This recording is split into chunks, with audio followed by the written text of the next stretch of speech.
I bought this 2016 Ford Focus RS with the intention of having a fun car that could function with kids, that could be really, really fun and aggressive on the weekends, and have basically no compromises.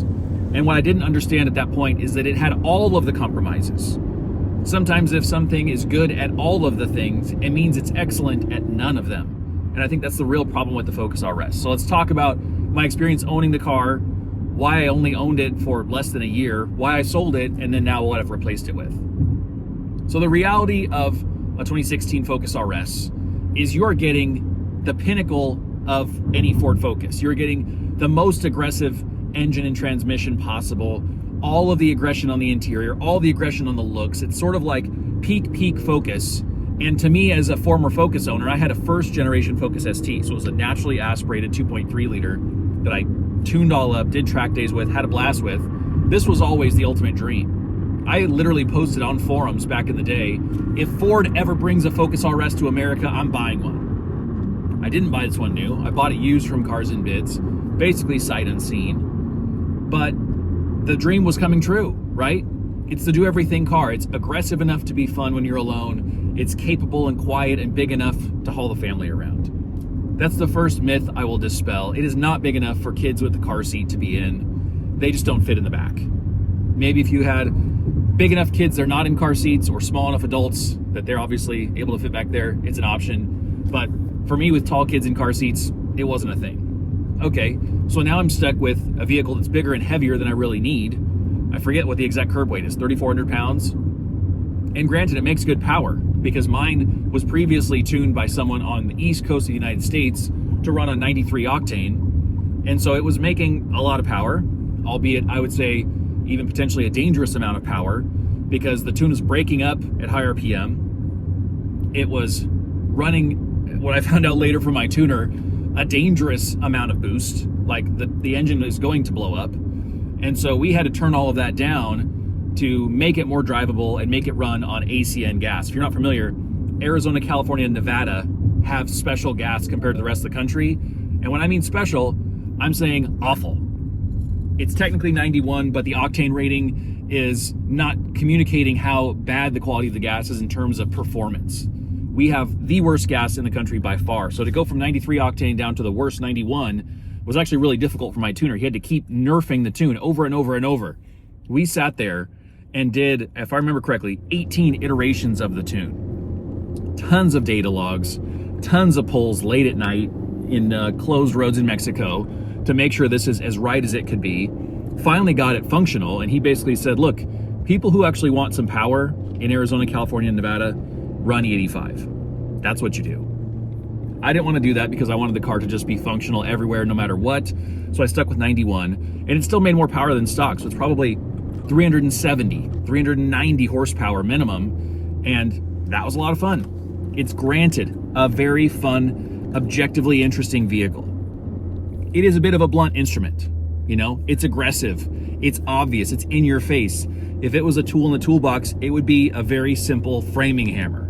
Big, heavy, does a simple job. It's not a scalpel. It's not something featherweight and adjustable and flickable like a Lotus or like a Miata or something like that. It's much more brutish than that.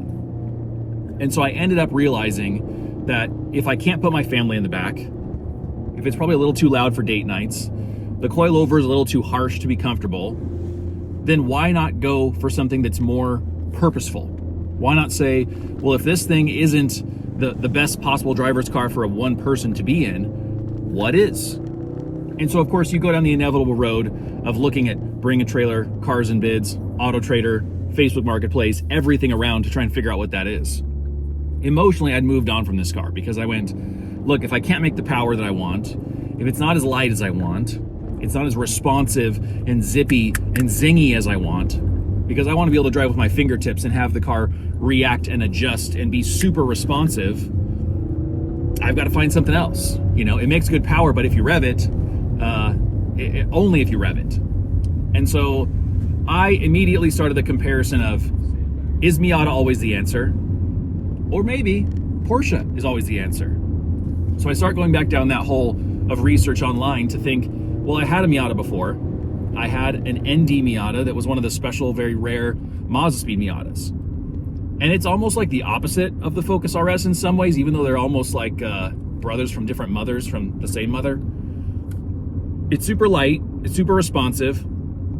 It's obviously got no roof, it's got no space. So in those ways, it's very different than the Focus. But the Focus is funny because it's no power and then all the power.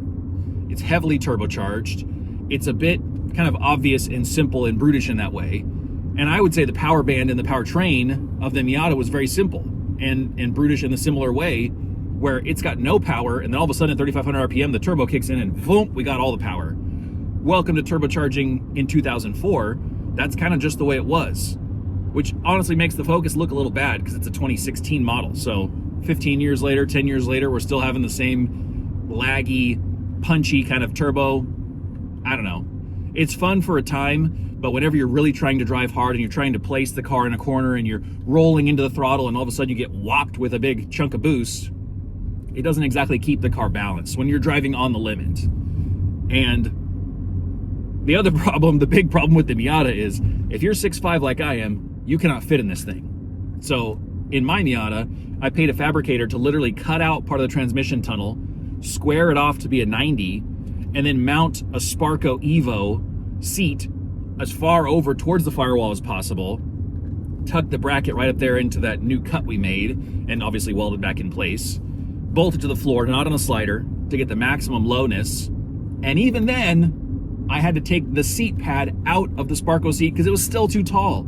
So the only way that I could sit in that car and see down under the top of the windshield, like look through glass, was to be sitting on the bottom of a steel race seat. Not exactly the best.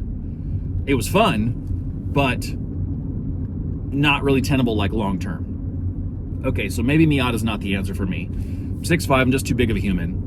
What else is there? Well, perhaps somewhat obviously, Porsche is there. Porsche is an option. They make probably, as a whole, the best driving cars in the world. So why not get a Porsche? Okay, I look into Boxsters, I look into Caymans. You can get something like a 987 Cayman S for $30,000, which is basically what I paid for the Focus RS. Maybe that's the right option. Manual, relatively low weight, 3,100, 3,200 pounds, 325 horsepower, a great flat six howl, low center of gravity, performance, German engineering. It should survive a track day. It's beautiful. The value should stay up relatively high because they're collectible. People want them. Maybe naturally aspirated manual transmission cars are something that's limited in terms of our lifetime. So this could be even more collectible if those things stop. All of the answers kind of lead you in that direction of like, I probably should get a Porsche. Can't really afford a 911 that's sporting and worth getting, but you could get an S Cayman, right? Well, the problem with a Boxster is it's a convertible, which is not great for track day, not great for rollover protection. Obviously, they've engineered that into the car, so it can't just immediately be super dangerous like a Miata is, but a Cayman would be the answer. And the problem with, in my opinion, in my research, every Porsche, including Caymans, is they're crazy expensive. There is a real Porsche tax on parts, on labor, on basically everything related to those cars. So even though your entry point might be the same as the cleanest S2000 ever, your actual ownership experience of buying brakes, buying coilovers, buying whatever you want for it, an oil change, is drastically different. And you've got to be okay having that calculation worked into your ownership experience and say, look, I'm gonna pay 3 times more to maintain this thing than I would for a Miata, and that's just what it means to have this better car. That honestly didn't sit that well with me, and the potential of repairs of anything going wrong being astronomical and potentially even totaling the car really didn't sit well with me. Because if you get like a base model 2.7 liter car, $23,000, $24,000, and you have a catastrophic failure, that could total the whole car. So I went, okay, what's my other option here? And then it struck me. What I've actually wanted since they came out is one of the twins. A GT86, a GR86, a BRZ, an FRS, whatever the iteration of the name is in the country that you're in, you're familiar with these cars. A flat 4 engine lightweight, responsive. Chris Harris, who I think is the best automotive journalist in the world, went so far as to say it's basically a pound shop GT3, which is British speak for like a dollar store version of a Porsche GT3. It's a tenth the cost of a GT3, and yet it delivers a lot of the same kind of performance fizz. Yeah, it's way slower, not as interesting. The engine doesn't sound good. It's a very, very basic thing compared to a GT3. But it's delivering a lot of the same philosophical advantages. Lightweight, responsive, naturally aspirated, revvy, willing to rotate, communicative, responsive. And so that's the direction I went. I traded the Focus RS straight across the dealership, key for key, no dollars spent whatsoever, Focus RS to a 2023 Subaru BRZ Limited, which oddly is the term for the base model, with 1,000 miles on the clock. It had 1,100 miles on it whenever I got it. My Focus had 36,000 miles whenever I traded it. And to me, this felt like the most logical, obvious, best choice, because I'm going from a car that's 2016 to a 2023, many miles to very few miles, basically a brand new car.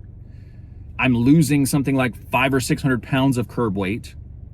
Granted, I'm also losing 130 wheel horsepower and more than that torque, but I'm retaining a manual transmission. This is a chassis that's not an economy car that's trying to be a performance car. We didn't take a Ford Focus and give it steroids and turn it into a monster here.